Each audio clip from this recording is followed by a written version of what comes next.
All right. So, hello everyone. My topic for this one is multiple sclerosis. So we'll get right into it. So what is multiple sclerosis? It is a chronic, inflammatory autoimmune disease of the central nervous system. Although the exact cause of MS is still unknown, most researchers still believe it involves an abnormal immune mediated response that may be influenced by environmental, infectious, and genetic factors. Right now, there's no cure for multiple sclerosis. However, treatments can help speed up the recovery from attacks, modifying the course of the disease and managing symptoms. Speaking of this, you might actually, as I was making this PowerPoint, I had like two or three commercials for MS treatment pills and supplements of that nature pop up on my TV screen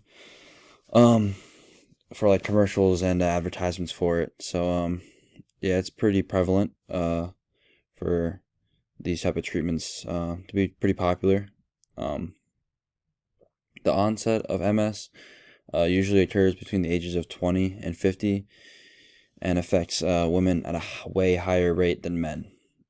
There are four types of MS: relapse remitting, primary progressive, secondary progressive, and progressive relapsing.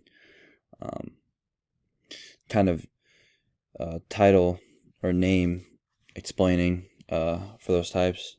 Relapse remitting is you'll have breakouts and then it'll go away and then it'll come back again, go away, come back. Primary progressive is it'll get worse and there's no real plateau. It just continues to get worse. Secondary is there's plateaus, so it'll get worse, then plateau for a little bit, get worse, plateau, and then progressive relapsing is um, you'll relapse, but then it'll come back worse the next time, and so forth. So pretty self-explanatory there. Next, going on, we'll have symptoms. So symptoms include vision problems, tingling and numbness, pains and spasms, weakness and fatigue. You'll experience balance or disease or dizziness.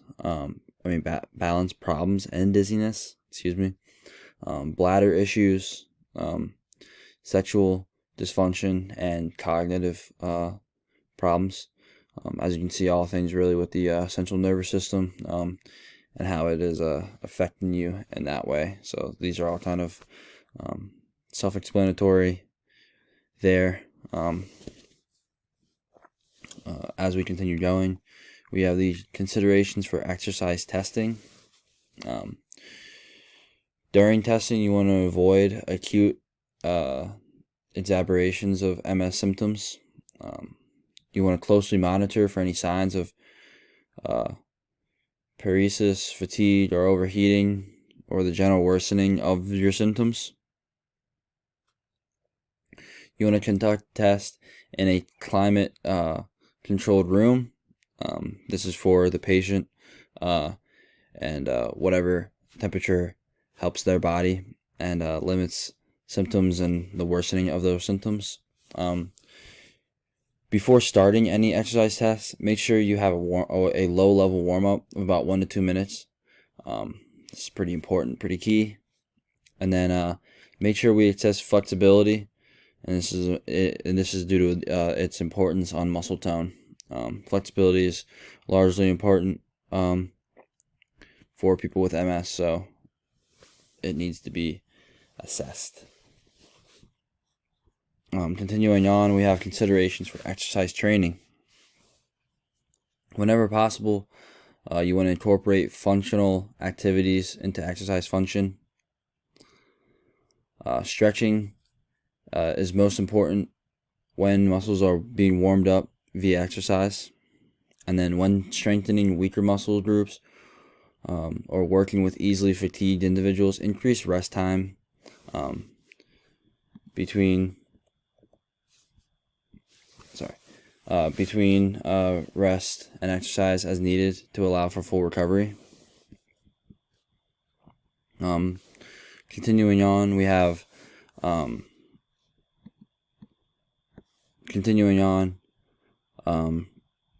Sorry. We have the fit for multiple sclerosis. So frequency for aerobic, you want to do 2 to 5 days. For resistance, you want to go 2 days, and then flexibility, due to its importance, 5 to 7 days, and up to 2 times per day. Intensity for aerobic, it's moderate. For resistance, it's moderate to high, and then for flexibility, it's stretching to the point of tightness or mild discomfort. Nothing too crazy with the flexibility. It's more just making sure we're loose and we're getting stretched. Time for the aerobic is you want to start your first level of training with 10 minutes and then slowly work your way up to a maximum of 1 hour, 60 minutes. It's kind of just first 10 minutes, and then after that it's between the ranges of 30 and 60, and working your way there. With resistance, it's 1 to 2 sets for your exercises for 10 to 15 reps for those. And then for flexibility, it's holds from 30 to 60 seconds, and about 1 to 2 reps. 2 to 4 reps for all those stretches. For the type, you want to do for aerobic, it's walking, cycling, and swimming. Kind of keep it to those 3. And then for resistance, it's machines, free weights, resistance bands, body weight. And then continuing on for flexibility, it's just static stretching. So it's just simple, just making sure we're staying still and we're holding for our allotted time, and doing our sets and reps. But making sure, as you can see in this fit model here, flexibility is really the biggest one that's being pushed here, and resistance is kind of being pushed back a little bit, as flexibility is more important. And then aerobic is obviously worked in, kind of similar, kind of in between resistance and flexibility in the level of importance. Continuing on, we have our last and final slide here. It's the special considerations, and these are the 3 that I thought were pretty cool that I found. And it's the use of electric fans or cold neck packs, and use electric fans and cold neck packs and provide fluid replacements to minimize risk of hypothermia and systematic fatigue during exercise, especially in individuals with MS with heat sensitivity. I thought that was pretty cool. In some individuals may restrict their daily fluid intake because of bladder control problems, as we read earlier in the symptoms, that bladder control is a bladder control problems are one of the symptoms, and that they should conceal to increase fluid intake with increased PA levels to prevent dehydration. So I thought that was kind of neat and cool to include, as we read about bladder control problems as one of the symptoms, so it's kind of neat to add it in here. And then finally, our last special consideration was commonly used disease-modifying medications have transcendent side effects such as flu-like symptoms and localized irritations at that injection site. So those over-the-counter things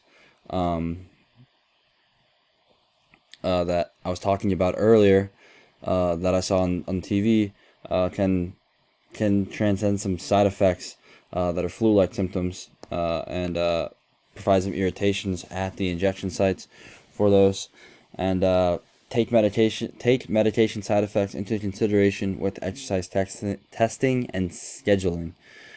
So don't go and get a treatment and then think you're going to be able to do push-ups or go for a run if you were injected in the arm, or for some, or in the leg, or that type of nature. So yeah, this is the end. Thank you.